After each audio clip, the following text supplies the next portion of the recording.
Hey, welcome back to our series, Buddhism versus Christianity. Same goals, but very different answers. This is part 2 of a 5-part series where each video will last anywhere from 2.5 to 3 minutes. And today I want to address a question that many of you might have with these two types of religion. The question is, what do Buddhism and Christianity do with suffering? Because we know we live in a world full of suffering, and there's suffering all around us. So what do these two religions do with suffering? Everyone wants peace. Now, one faith says detach from suffering, while the other faith says God stepped into the suffering. So which one actually brings hope? Buddhism now, it teaches that suffering comes from attachment. So peace comes by learning to let go of your desires, letting go of your identity, and even the idea of letting go of your permanent self. Christianity does not deny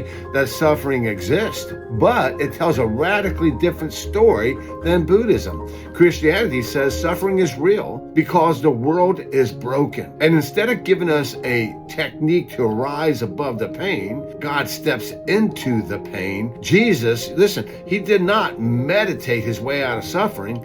He carried his cross through his suffering. That's the difference. Buddhism says peace comes from detachment. Christianity says peace comes from relationship. A relationship with God the Father that was severed because of sin. God is holy, and relationship was severed because of sin, and because of one man's sin entered into the world, every man is a sinner, and we're separated from God. One of the religion says, release desire. The other says, bring your pain to me. That's what Christianity says. God says, bring your pain and your suffering to me, and I will give you rest. Hey, listen, we're going to close this session out, but I want to tell you, next video, we'll talk about salvation and why one religion says, try harder, and the other says, it is finished. Until then, have a blessed day and God bless.